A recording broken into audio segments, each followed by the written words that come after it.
Trying to find a picture of it, but there it is. It's my knit foot, and this is what it's helping me to do today. First, I took these pants, the camo pants, and I'm making these pants into an apron. I'll show you what I have so far. So I cut up strings, as I told you in another video, cut up strips, and I used those as elastic. And I made this top part. Let's see if I can show you. Hi, Neem Patel. Okay. So this, let's see if I can get it. Okay. My elastic got me this top part of the apron. Let's see if I can pull it back some. Okay. Got me that top part of the apron. Thank you. So it started out like this as pants. I used that strip, turned it horizontally. Obviously, I cut off some of the top of the pants. I made my neck strap with it. See the red there? Red there, red here. Okay, cut off my neck strap. And then, what else? Let's drape this up here. As you can see, I took some pants, denim pants, because I didn't want to have too much camo. And I made the waist. I think I need a little more light. Okay, there we go. All right, I made the waist, took a strip, also took a strip of the pants and made the waist.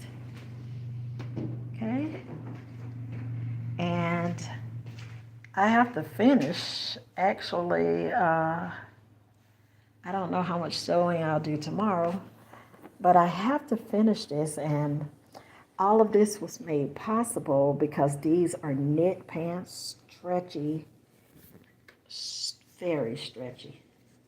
Hold on, let's see if I can pull it for you. See that? Stretchy knit pants.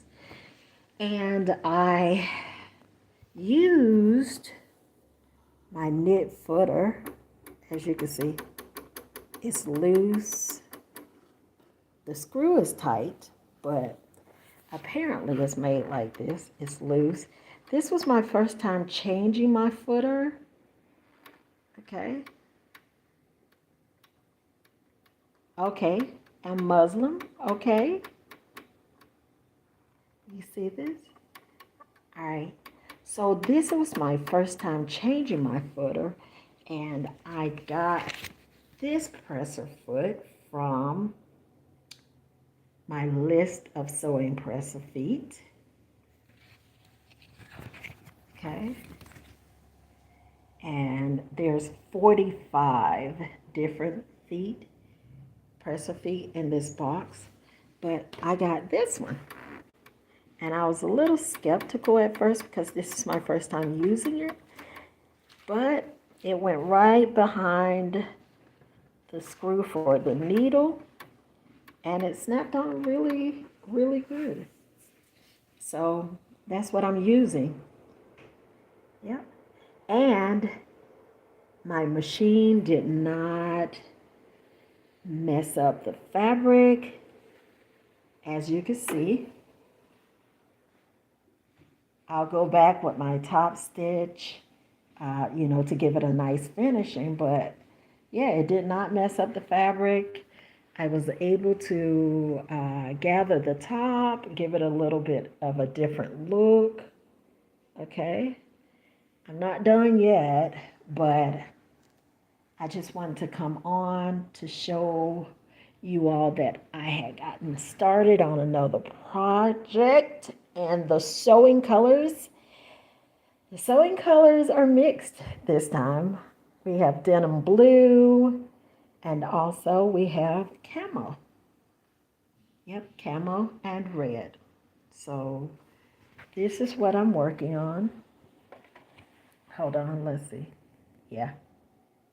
I like it when I supplement my elastic and use some of the elastic that I have from the fabric that I'm using. It saves me for when I'm doing a different project. You know, I don't have to run out and buy elastic all the time. You just make strips of fabric. You can cut them as large or small as you want. And if it's stretchy, like this, you have your elastic that you can put inside of the top portion of your apron to give it a different look. See, a gathered look. So what it looks like on, which I can't show you right now because I'm sitting at my machine, it looks like a halter top, you know, at the top. But I thank you all so much for coming on with me. Again, this is the, hold on, let's put it down. Let's put it up. And it moves. This actually moves as it's sewing. Hold on, maybe I can show you really quickly. Let's see if this will allow me to do this with one hand. Put a piece of my strip under there and see if it'll allow me to show you. Okay. See how it feeds the fabric under there without me guiding it, but let me show you. I'm going to go a little bit further.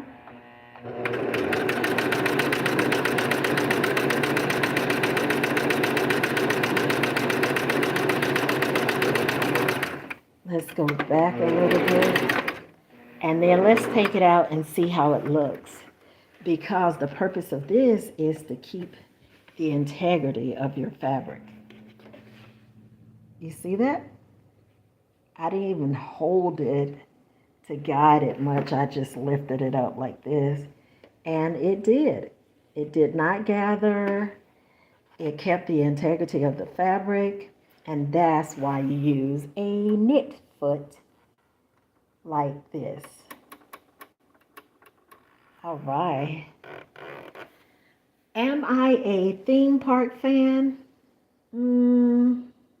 I used to be. I haven't gone to a theme park in a while. I have been in parks though, like national parks, but not a theme park. Yep. All right, so thank you for the question. And you see the back side? Yep.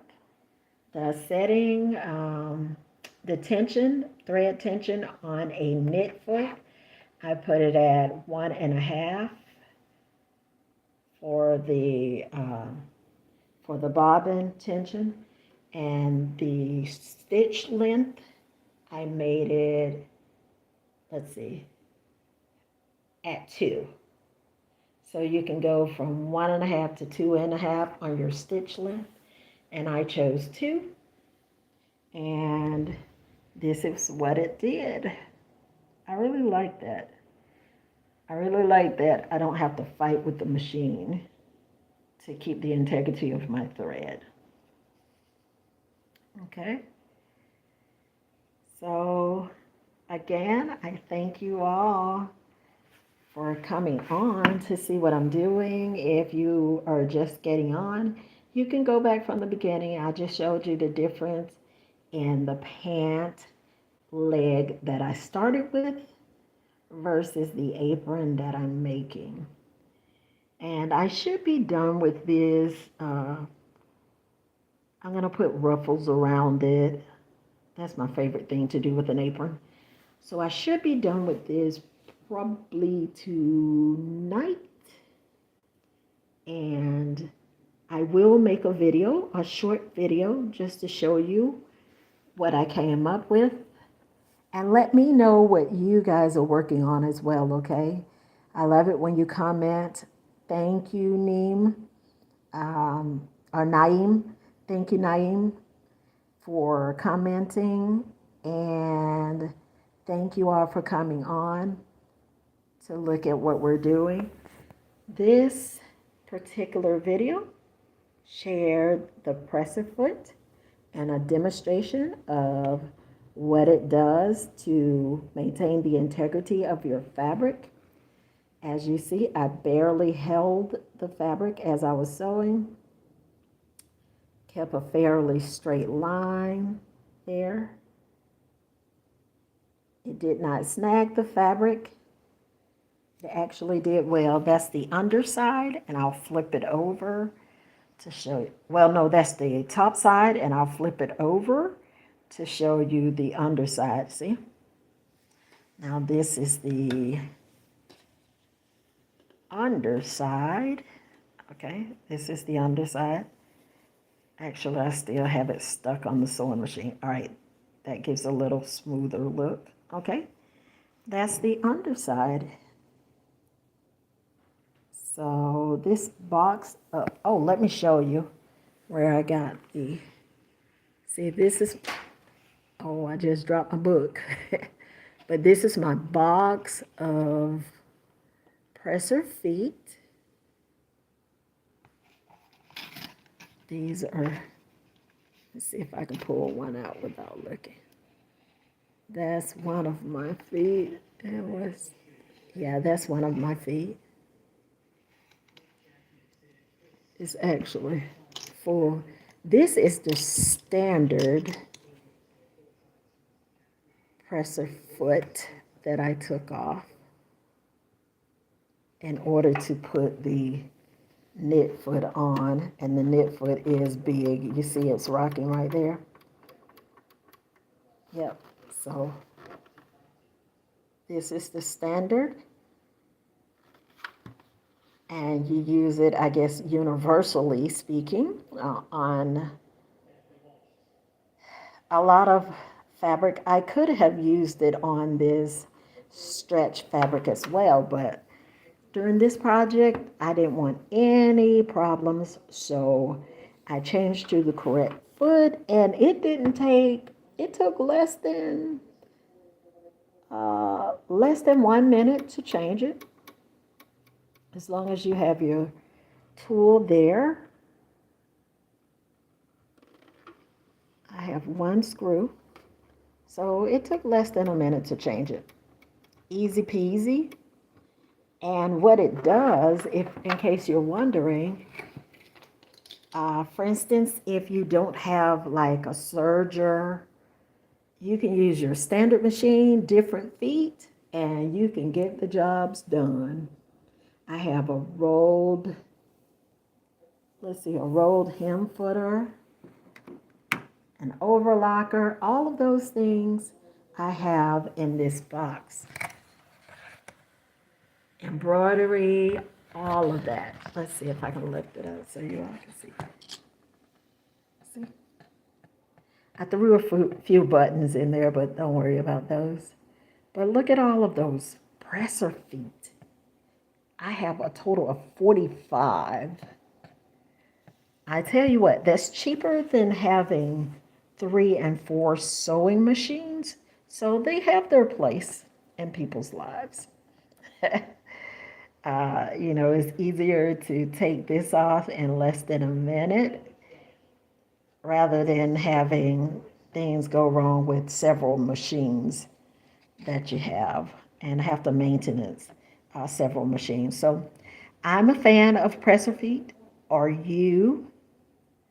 And let me know once you see this video, if you're seeing it for the first time. We're talking about the knit.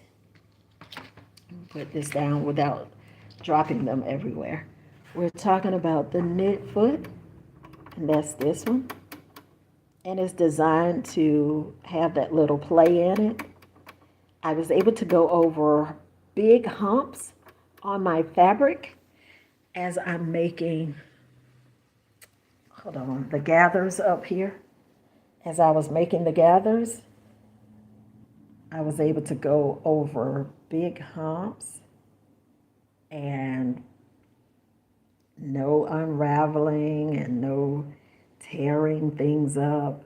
As you see, I have a little stream there. Have to go back and do my finishings, but it's done great so far. Yeah, it's done great so far. So I love it. The knit foot is a go for me. I love it. And after I take this one off, I'm going to try some other things.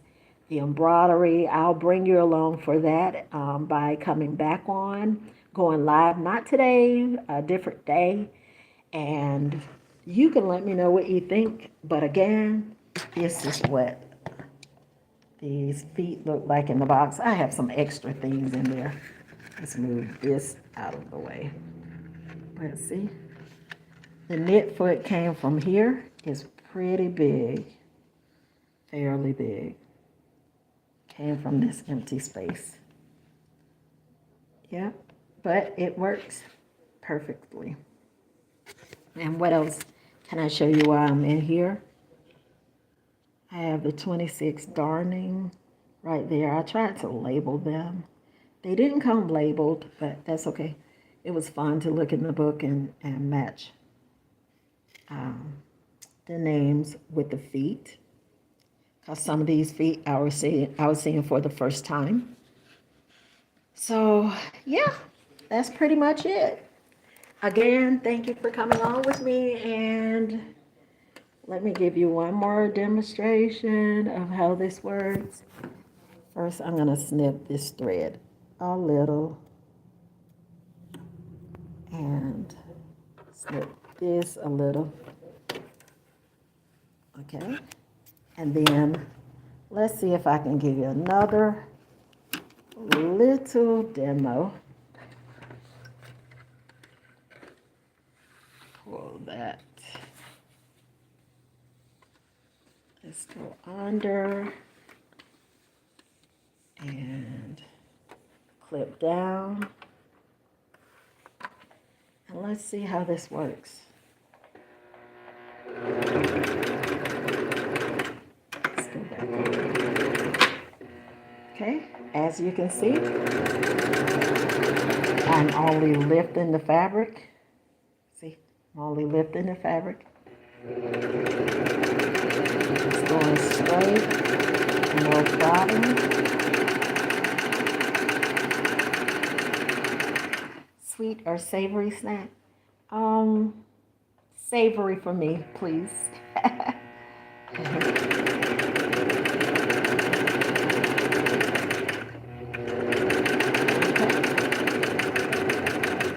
So it's doing good.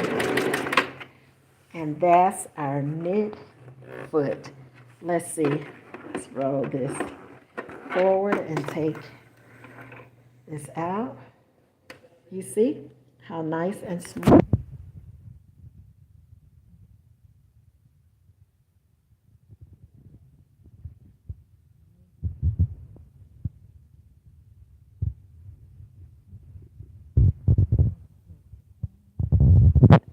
The knit foot did its job. These socks were well worth the money that was spent on it, and that wasn't a whole lot. So I received this as a gift, 45 piece, no, 42, sorry. I said 45, but 42 pieces. Sewing presser feet. That's good. Okay. All right, well, thank you all, and then I look forward to seeing you on the next video. If you'll please go over to Aunt Bee's Homestead and look at some of the videos that are there. You'll see some of the things that I have been making. I sew something every day, and hopefully I'll be able to get you more videos going soon. But until then, please go over and like some of the videos that you see, the ones that you do like, and leave me comments, please. I appreciate it.